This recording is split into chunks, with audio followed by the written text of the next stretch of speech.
Hi, it's Andy. Doug's on safari over the long weekend, but don't turn the dial. We have a member of two team halls of fame now. We have Keith with us, Cardinals Mets Hall of Famer Keith Hernandez. Stay tuned.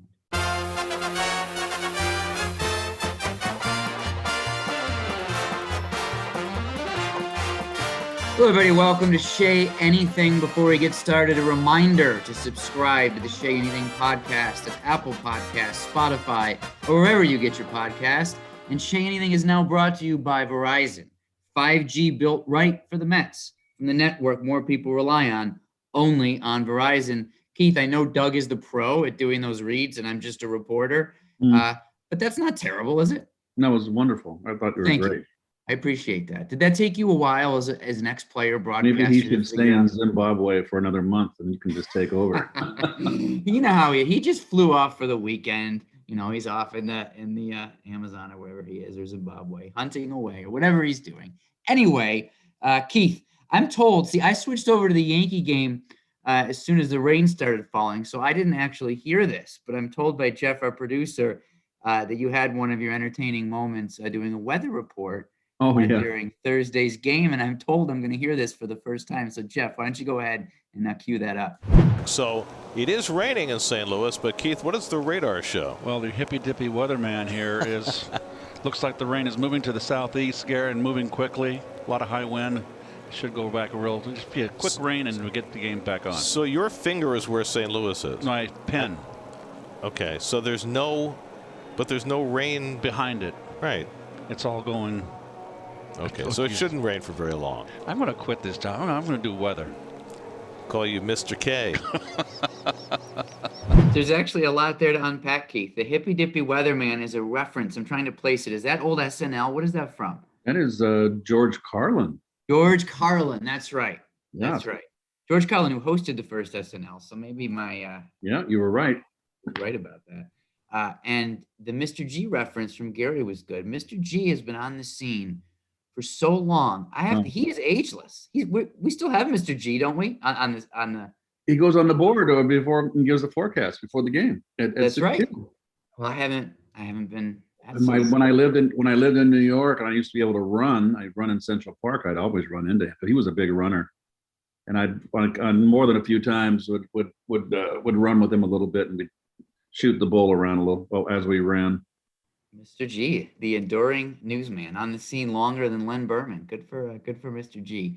Okay, we got the three batter rule here. There's three topics that I want to ask you about. One, this has been dealt with on the air over the course of the week. It was a big story. You've thought about it and talked about it. I've reported on it. But now that we had the chance to kind of debrief, it was a pretty major event, firing Chili Davis and Tom Slater kind of in the middle of the night, a quasi Willie Randolph firing in the Central Time Zone, but still in the middle of the night.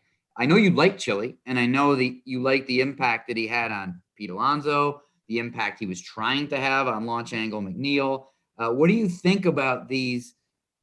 What did you think when it first happened? And do you think there's any positive that can come from a change from a hitting coach who you personally liked and respected? Well, I just feel that Zach Scott is he's auditioning for a GM job, and it's his baby. So I'll give him credit. This is a bold move he made here, and it's people. I mean, it's if he's going to get the job, he's going to go down with his people. He's lining up all of his ducks. I don't blame him. These people are the people that were brought here last year. I think they're from the Boston organization, I believe. And this mysterious Hugh Quattlebaum, I believe, came over from Seattle, but he's very much in that mold of the new school. You're talking about swing plane. You're using data. It's philosophical, right? Whereas Chili's like, all right, let's get in the cage and see what you're working on and work with you. Like I said, he's putting his people together, and I admire him. I admire him for that. It was a bold move, and if I'm going to go down, I'm going to go down with my philosophy, my people. And it wasn't. I don't think there was a contentious relationship with Chili. No. I just think that Chili wasn't all in on analytics. And when Steve Cohen bought this team, he not only said that he was going to spend money on some players, But he also said he was going to rebuild the from the bottom up in the infrastructure of the organization. Now he's a hedge fund guy, a stock guy. He likes numbers. That's right. So he likes analytics. And he said he was going to invest a lot in the analytics department and bring the Mets up to speed on analytics. So I think what's happening now is the Mets are going to be not trending. They are transitioning to a strong analytics-based team. Yeah. And that has its positives and it has its negatives. Players are different today. And they grew up on computers. I didn't. And we had to use our eyes. And we did have videotape towards the end of my career, but not as sophisticated as it is today. So it's a useful tool. I would use it, but I wouldn't put all my chips on the table in one hand with analytics. So it just whatever the player wants, what concerns me is that if you have a player that doesn't like analytics, what are they going to do in the minor leagues? What are you going to tell the coach? I'm not into that. I'm a field guy. Well, that's going to put a label on your back, and you'll never see the big leagues. The same thing happened. You got in bad graces of a coach. You had one coach to put a bad label on you. Then that would impede your advancement forward, and it could you could not make the big leagues if that was with one coach in the minor leagues. So they're putting all these kids in the minors, I think, and they're all being taught this. To me, it's like creating an army of robots. And what about individualism and making them think for themselves? I don't think that I know I'm being very lengthy here. I am dead set against iPads in the dugout during the game.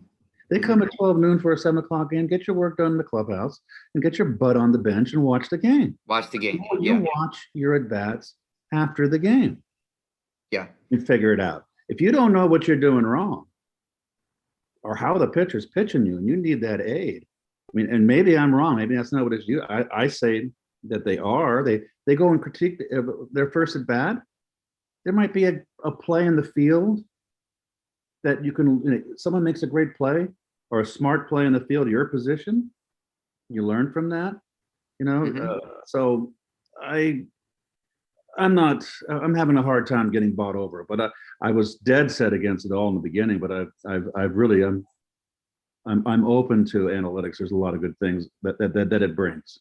Well, I'll tell you, upon Sandy Alderson's return, he and I talked at length about an interesting concept where I asked him, you were kind of the first guy that brought Bill James into the clubhouse, right? He at the time when Sandy became a GM in 1982, I think, it was all ex-players and scouts and guys like that, and he was the lawyer. So his thing that his history, he tried to bring analytics into the game. He's kind of the Johnny Appleseed of what became Moneyball and everything that followed. So I said, okay, you're that guy.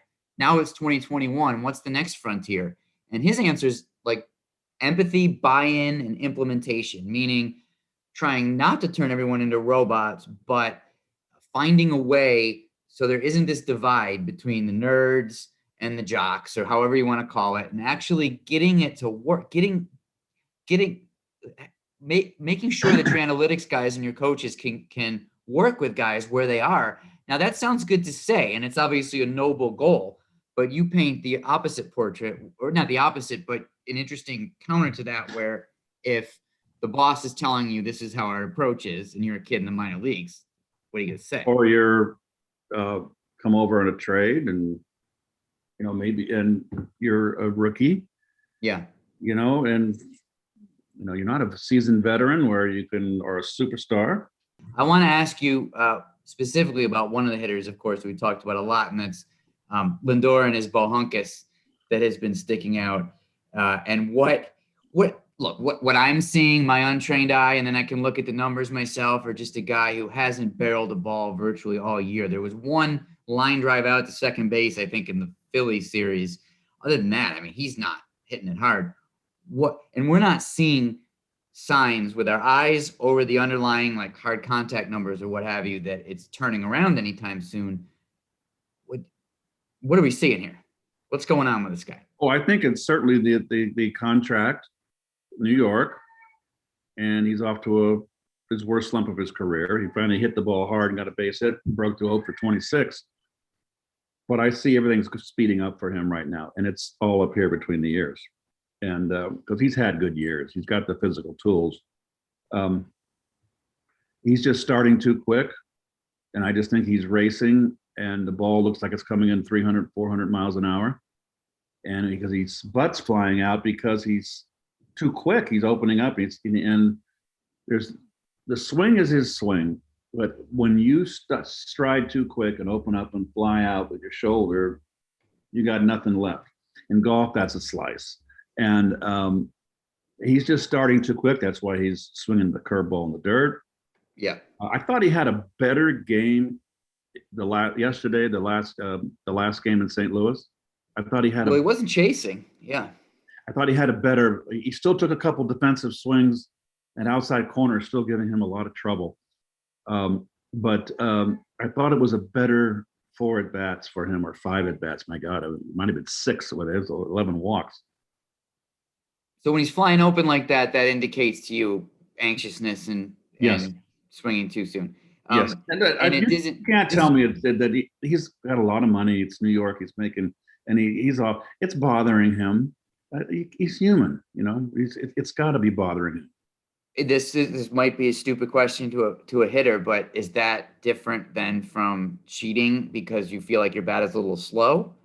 Like if you're swinging too soon, are you trying to cheat? Are you trying to your bat will lag if you start too quick. If you start too quick, your bat lags. So that's how you get you lose bat speed. That's why he's behind. And what he needs to do is take BP and just go over the left-handed, go over the shortstop's head. Just work the opposite field, not down the left field line. Just work the gap. Down the fat. That's one. Work the gap and try to bring the ball deeper. He's out here. You want to bring it back to here, and that's just BP work over that shortstop's head. When he hits right-handed, work over the second baseman's head, and then one day he'll come up. When I slumped, that outside corner looked a mile away, and I just couldn't. And then one day, there it was, knee-high outside corner, and I just waited and I hit it. I hit a bullet into the gap in left center field, and I said, there it is. And I'm back. Mm-hmm. And what slump for me was around 50 at bats. That's that's around almost 2 weeks of games where you're having trouble. And it's that one time you make that contact and go, there it is. What the hell have I been doing the last 2 weeks? And you're out. Right. That's what he needs to do. The minute you're out here, you're done. If he stays out here, he's finished. He's got to bring it back here. Last Mets player point I want to hit on with you, Keith, and it's something I've been wanting to ask you about for a while, actually, is what seems to me to be defensive improvements from Pete at first. Mm-hmm. And just what are you seeing there? What is he doing specifically better? Is it footwork? Is it his first step? Is it like what we see as a first baseman that's making the plays? What's led to that you've seen him improve over the past couple of years? Well, he's always been a good scooper on bad throws. That's right. Yeah, always been good at that. It's the he's a little more rangy now than he was. No, I don't think he's more rangy. He's never going to have great range. So it's a matter of him always the ground ball hit to him. That's what you worry about. And he's made some nice plays in the field. Whatever he can get to, he's fairly sure-handed. And in that regard, and he gets rid of the ball fast on a double play too. That's what I like. So, and I like his attitude in general. I really do. I like when he got hit in the hand in St. Louis and he didn't want the trainer to come out. That's old school. And I think it's important. Pete's this big burly guy. And I loved it when he did that, even though the trainer did come out. Mm-hmm. I like the fact that Pete was saying, hey, I'm fine, don't. And, it's just today's game. Even in my day, the trainer came out anyway. If they got hit hard, they were worried. But I like that example, that toughness, because I think he is tough mentally and can bring that kind of toughness to this clubhouse. So I like everything I've seen from Pete. I asked him when he first reported to spring training and did his little first Zoom of the year. I said, everyone was just assuming that if there was a DH in the National League, Dom's the first baseman, you're the DH. What did you think of that? And he goes, I'm not a DH. I saw which he didn't mean that obviously in any way about his friend Dom Smith and what that meant for him. He just meant, I am not a DH. I'm a first baseman. And you're seeing him. Look, I'd be interested to hear how big you think the gap is between Pete and Dom defensively. But what we're seeing is Alonso proving himself at least to be more than competent for when that conversation probably comes up next year, right? Well, he's certainly not Dick Stewart. For all our young fans out there, Dick Stewart played in the 50s and 60s, hit a lot of home runs, and was called Dr. Strangeglove. And that's not what you want. He was a butcher at first, and Pete is not that. But in reality, when the DH comes, we're Dom out in left field. He's doing the best he can, and he's not fleetest of foot. That's a negative with Dom in left field. And Dom is a very good first baseman. So Pete is going to be the DH next year, whether he likes it or not. He's going to have to. That's what's going to happen. Because Dom's got a very good club. Yeah. At first. He does. And, teams are so flexible nowadays with how they, you say flexible, you could say inconsistent, but lineups are not stable where you could actually see them not feeling that they need to resolve this on a permanent basis, but you move Dom around a little and left, a little at first. Maybe if JD Davis is still on the roster, maybe he can DH. Now that's a DH, right? So. Well, yeah, but I think Pete's going to be your DH because we're going to get another outfielder out there. You're listening to the Shea Anything podcast brought to you by Verizon. 5G built right for the Mets from the network more people rely on, only on Verizon. Now it's time for old school, new school. Keith, I wanted to congratulate you on the Cardinals Hall of Fame and tell you that watching the way that played out on the broadcast, when they unveiled the plaque or the whatever you call that thing that was on the wall that had your name on it, it seemed to me that moved you. That seemed like looked like a big moment for you. I'd imagine that it would have been.